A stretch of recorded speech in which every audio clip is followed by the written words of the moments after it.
नमस्कार मित्रांनो, मी किशोर बोराटे.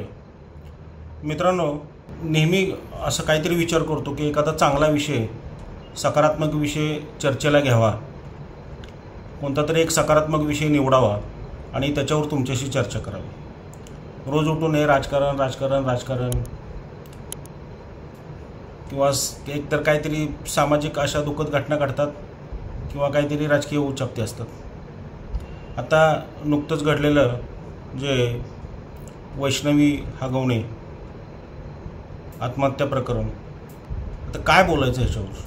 म्हणजे आत्ताच्या काळातसुद्धा हुंड्यासाठी कुणाला एवढा त्रास दिला जातो की त्या बिचारीला आत्महत्या करावीशी वाटते. बरं, हे एखाद्या ग्रामीण भागामध्ये अशिक्षित कुटुंबामध्ये जर ह्या गोष्टी घडल्या असत्या तर आपण एक मान्य करू शकतो. परंतु पुण्यासारख्या विद्येचं माहेरघर असणाऱ्या शहरामध्ये, एका मेट्रोपॉलिटन सिटीमध्ये आणि एका पॉलिटिकल कुटुंबामध्ये जेव्हा अशी घटना घडते त्यावेळेला सर्वसामान्य माणसाला धक्का बसल्याशिवाय राहत नाही. आणि हा जो सगळा काय प्रकार घडलेला आहे, या सगळ्या गोष्टी एकंदर जर बघितल्या किंवा ज्या मीडियामधून आलेल्या आहेत, सगळ्या एकंदर गोष्टीचा विचार जर केला तर एकच प्रश्न विचारावा वाटतो की अरे, माणसं आहात का सैतान आहात? शौक करायचे त्यांना आपले जीवाव करावेत, दुसऱ्याच्या पोरी घरात आणायच्या मोठेपणा दाखवून आणि त्यांच्याकडून काहीतरी अवास्तव मागणी करायची, पैसे द्या, सोनं द्या, गाडी द्या, आणि त्यांच्या कष्टाचा पैसा तुम्ही फुकटात घ्यायचा आणि त्याच्या जीवावर जर मजा मारायची असेल, ह्या असल्या श्रीमंतीला काडीचा अर्थ नाही आहे. हे कळायला तेवढं डोकं असावं लागतं. आणि हे लोक राजकारणामध्ये जाऊन सर्वसामान्य जनतेचं नेतृत्व करतात. कमाल आहे सगळ्या गोष्टी. काय बोलायचं काय ह्याविषयी. पण त्या कुटुंबाची पार्श्वभूमीच अशी आहे, म्हणजे आता त्यांचे पहिली सून ही त्यांच्यापाशी नसते, दुसऱ्या सुनेला छळलं, ती बिचारीनं आत्महत्या केली. आणि कळत नाही म्हणजे की एखाद्या अशिक्षित कुटुंबामध्ये जर समजा हे अशा गोष्टी घडतात त्यावेळेला एक समजू शकतो की बाबा एक तिथे ते अशिक्षित आहेत, समंजसपणाचा अभाव आहे, तो अवेअरनेस जो पाहिजे तो नाही आहे. परंतु सुशिक्षित कुटुंबामध्ये सुद्धा ह्या घटना घडाव्यात आणि तुम्ही इतका त्रास देता तिला की तिला पार अगदी काळं निळं पडेपर्यंत मारहाण करता. कोणी लाता मारते, कोण चापटे मारते, कोण काय काय करते. ज्या मीडियामधून ज्या गोष्टी आता वाचायला मिळतात किंवा ऐकायला मिळतात या भयानक आहे. तो मला कळत नाही की ही महाराष्ट्राची म्हणजे रिव्हर्स जर्नी चालली आहे का काय कळलं ना मला. म्हणजे काही वर्षापूर्वी अशा गोष्टी म्हणजे कॉमन वाटायच्या त्यावेळेला. हुंड्यासाठी छळणं, हुंड्यासाठी मारहाण केले, हे ऐकून ऐकून ऐकून ते म्हणजे कॉमन वाटत होतं. पण ह्या घटनांच्यामध्ये गेल्या काही वर्षामध्ये खूपच म्हणजे रेअर पद्धतीने अशा गोष्टी ऐकायला मिळत होत्या. पण आता ही घटना घडल्यामुळं असं वाटतं की आपण रिव्हर्स जर्नी करतोय की काय, समाज कुठं चालला आहे. आणि ह्याच्यामध्ये एक सुद्धा गंभीर बाब उघड झाली की महिला आयोगाला सुद्धा त्यांच्या मला वाटतं थोरल्या सुनेनं काहीतरी सांगितलं हगवण्यांच्या की महिला आयोगाला सुद्धा पत्र दिलं होतं त्यांनी, पण त्याच्यावर काही कार्यवाही झाली नाही. आता हे जर पॉलिटिकल कुटुंब असेल तर पोलीस स्टेशनमध्ये जावा किंवा महिला आयोगाकडे जावा. आता महिला आयोगाच्या अध्यक्ष आले असतील सांत्वन करायला, परंतु त्यावेळी का नाही दखल घेतली. आणि हे जर पॉलिटिकल कुटुंब असेल तर कोण दखल घेणार आहे हो त्याच्यामध्ये. त्या बिचारीनं पोलीस स्टेशनला वगैरे सुद्धा थोरली सून असेल किंवा हे असेल जाऊन बसल्या वगैरे, त्यावेळेला पोलिसांनी समजूत काढून माघारी पाठवलं असं त्यांचं हे. मग पोलीस तरी काय करणार आहे त्यांना वर्ण दबाव आल्यावर. आता या सगळ्या ह्या गोंधळामध्ये आता तिचे वैष्णवीचे वडील भावनिक होऊन समाजाला साथ घालतायत किंवा पोलिसांना सांगतायत की त्यांच्यावर कडक कारवाई करा. आणि विशेष म्हणजे त्या वैष्णवीचं लव्ह मॅरेज होतं असं कळतंय. मग मला खरंच तिचंही मला समजलं नाही की लव्ह मॅरेज असताना तुम्ही 51 तोळे सोने देताय, फॉर्च्युनर देताय, चांदीची भांडी देताय. लव्ह मॅरेज असताना ह्या सगळ्या गोष्टीसाठी हट्ट धरावा. त्या वैष्णवीच्या मामाने सांगितलं काहीतरी, ते लग्नातच काहीतरी वाद झाले देण्याघेण्यावरून, पण तिथं मोडून टाकायला पाहिजे होतं लग्न. कसलं लव्ह मॅरेज आहे हे? अशा पद्धतीचं लव्ह मॅरेज असतं का? आणि ठीक आहे, त्या वैष्णवीचे आईवडिलांची मानसिक स्थिती समजू शकतो आपण, तिच्या मामाची वगैरे.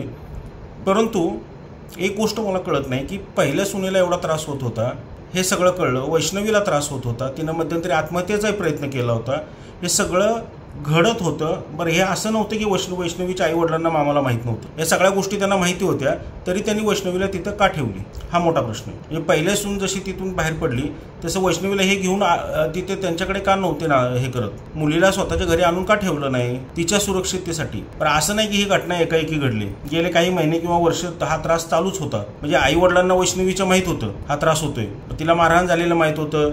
आता ते असंही वाचलं की तिच्या नंदेनं तिला अगदी गाडीत मारहाण करत तिच्या माहेरी येऊन सोडलं होतं. मग एवढा जर त्रास होत होता तर त्यांनी परत तिला तिकडे पाठवलं का? स्वतःच्या इज्जतीसाठी? लोक काय म्हणतील ह्या भीतीनं. आता लोक काय म्हणतात, आता कुठे गेली इज्जत? त्यांची मानसिक स्थिती समजू शकतो मी, तो विषय नाही आहे. पण ह्याच्यात त्या वैष्णवीच्या आईवडिलांची पण चूक आहे, ही लक्षात घेतलं पाहिजे. एवढा त्रास होत होता तर मग का नाही तुम्ही हे केलं, का त्यावेळेला त्याची ॲक्शन घेतली नाही? अगदी तुमचे पोलीस नाही ऐकत, मान्य करू, तिला घरी तरी आणून ठेवू शकत होता ना तुम्ही. पण तुम्ही तिला वाचवण्यासाठी किंवा तिचा त्रास कमी करण्यासाठी काहीच प्रयत्न केले नाहीत. पण ते कुटुंब ज्या पक्षातून आहे त्या पक्षाच्या नेत्यांना भेटून तरी किमान तक्रार करायला हवी होती. ते तर अवघड नव्हतं काय. हे प्रयत्न तर, हा विषय समजा जर उद्या अजितदादांच्या कानावर घातला असता, तुम्हाला वाटते त्यांनी दुर्लक्ष केलं असतं?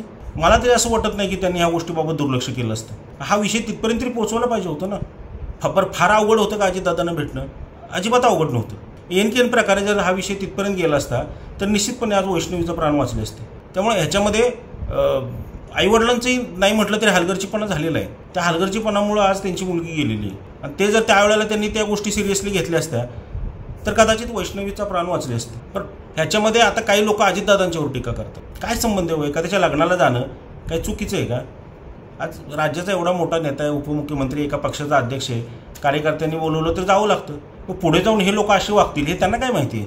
त्यामुळे ह्याच्यामध्ये जे अजितदादा लग्नाला उपस्थित होते, अजितदादा लग्नाला उपस्थित होते म्हणजे त्यांनी जे सांगितलं होतं का हिचा छळ करा म्हणून, काहीचे बाई आरोप करायचे, काही लोक आरोप करतात, काही बोलतात लोक, साधं कॉमन सेन्स नाही वापरत आहेत.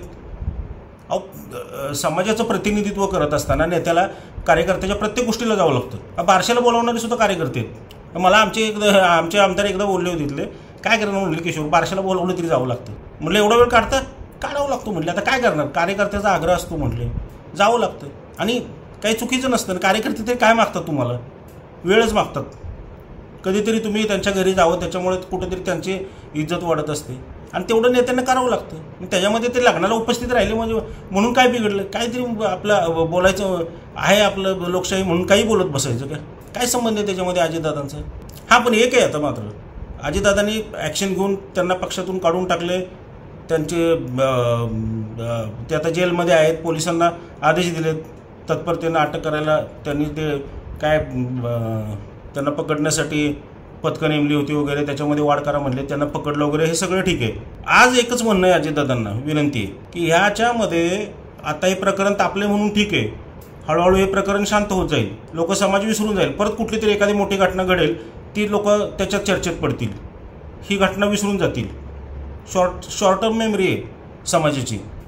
परंतु हा जो गुन्हा घडला याची गंभीर दखल घेऊन परत कोणीही अशा पद्धतीनं आपल्या सुनेला छळू नये, आपल्या बायकोला छळू नये, आपल्या नंदेला छळू नये, हिंमत करू नये. आणि अशीच जरब बसेल अशी कारवाई या लोकांच्यावर व्हायला पाहिजे. आज ही जातील ह्याच्यामध्ये, अजून 4 दिवस चर्चा होईल, परत विरून जाईल. पण ही केस कुठंही लूज पडली नाही पाहिजे आणि कुठंही हे सुटलं नाही पाहिजेत, आरोपी सुटले नाही पाहिजेत किंवा कुठेही त्यांना राजकीय ताकद मिळाली नाही पाहिजे. अजितदादा साहेब, दादा तुमच्याकडूनही नाही मिळाली पाहिजे आणि इतर कुठल्या नेत्याकडून पणही मिळाली नाही पाहिजे. एवढी दक्षता तुम्ही घ्याल, एवढी अपेक्षेसह हा व्हिडिओ मी संपवतो इथे. मित्रांनो, तुम्हाला जर हा व्हिडिओ आवडला असेल तर निश्चितपणे लाईक करा, आपल्या कुटुंबियांना, मित्रांना, नातेवाईकांना सांगा आणि तिसरा डोळा हा चॅनल ऑल पर्यायावर टिकमार्क करून सबस्क्राईब करा. धन्यवाद.